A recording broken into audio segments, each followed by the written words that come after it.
வாழ்க வளமுடன். இயற்கையை நேர்த்தி பார்க்கும் அன்பு உள்ளங்களுக்கு எனது நன்றி. நேற்று தியானத்துக்கு எப்படி உட்காரணும், எப்படி மூச்சை கவனிக்கின்றதை பற்றி பேசணும். இன்றைக்கி என்ன சொன்னேன், எவ்வளோ நேரம் இருக்கணும், உங்கள் வயசு என்னவோ 5 வயசு பசங்கள்லேருந்து ஸ்டார்ட் பண்ணணும். 5 வயசு பசங்களுக்கு 5 நிமிஷம், அது மாதிரி வயசுக்கேற்ற நிமிடங்கள்.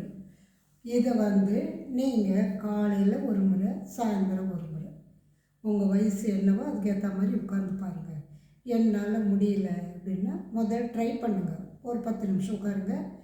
எழுந்து முடியல, எழுந்து வேலை செய்யுங்க. திரும்பி உட்காந்து பாருங்கள். எப்பப்போ ஃப்ரீ ஆகுறீங்களோ அப்போ உடனுக்கூட அது மாதிரி செய்ய ஆரம்பிச்சிங்கன்னா நீங்களே உட்காந்துக்கிற நேரம் உங்களுக்கே தெரியாது. அப்போ அந்த அளவுக்கு அதில் பெனிஃபிட் இருக்குது. எப்படின்னா இன்றைக்கி இப்போ நம்ம சாப்பிட்டா ஆரோக்கியம்னு சொல்கிறோம். சாப்பிட்டு முன்ன சித்தரெல்லாம் சாப்பிடாமலே ஆரோக்கியம் வந்ததுக்கு என்ன காரணம்? மூச்சு தான் காரணம். அந்த மூச்சு நம்ம சுவாசிக்கும் போது நம்ம உடல் சுத்தமாகுதா, நோய் நொடி வராத.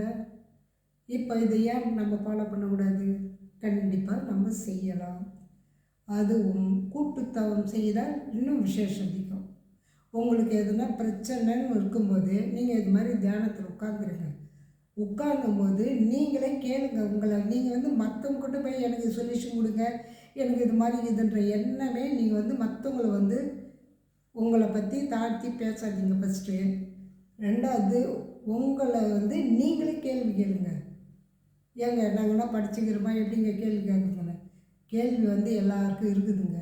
படிக்கணும் படிக்காதுன்றத இதுவே கிடையாது. படிக்காதவங்க கூட கேட்கலாம். எப்படி? கண்ணை மூடி உட்காருறீங்களா? உட்கார்ந்த உடனே ஆண்டவா, சரி ஆண்டவா, உங்களுக்கு என்ன சாமி தோணுதோ அது வச்சுக்கோங்க. நான் சாமி இதுன்னு சொல்ல, உங்களோட பழக்கத்தை நீங்கள் அப்படியே ஃபாலோ பண்ணிக்கோங்க. எனக்கு ஏன் இந்த நிலைமை வந்தது, அதற்கு என்ன காரணம் அப்படின்னு டெய்லி கேளுங்க.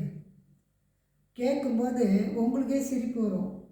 என்ன இது போய் நம்ம கேட்குற மாதிரி இருந்தால் தான் நடக்குது, பார்க்கலாமான்ற எண்ணம் உங்களுக்கு வருமா இல்லையா? அப்போது அந்த தியானம் தொடர்ந்து செய்ய செய்ய முகம் அழகாகிடும். ஏன்னா அந்த நெகட்டிவ் போயிட்டு தான் இல்லை வெளியே. அப்போ உடம்பு எவ்வளோ சுத்தமாக இருக்கும். அதுதான் அந்த தியானம் பண்ணி முதல்ல உங்களோட முகம் நல்லா வளரும். மற்றவங்க உங்களை ஏதாவது உங்கள் நெகட்டிவாக உங்கள்கிட்ட பேசணும், அவங்க வீட்டுக்கு வர சொல்லணும்னு வருவாங்க. நீங்கள் டெய்லி தியானம் செஞ்சு என்ன ஆகுதுன்னா உங்கள் வீட்டுக்குள்ளே வைப்ரேஷன் அதிகமாகும். பசங்க இருக்கட்டும், எல்லாருக்கிட்டும் இருக்கட்டுங்க. உங்களால் முடிஞ்ச ஒரு 10 நிமிஷம் உட்காந்து பாருங்கள்.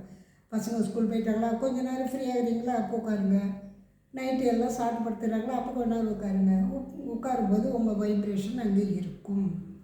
இப்போ நீங்கள் காலையிலேருந்து எவ்வளோ திட்டிருப்பீங்க, இதுக்கு முன்னே எவ்வளோ மருமலை திட்டுறதோ, இல்லை ஊரில் இருக்கிறவங்க உங்ககிட்ட பேசி அவங்க கவலைப்படுறதோ எல்லாம் இது இருக்குல்ல, அது உங்கள் வீட்டு செவுத்தில் பதியும்.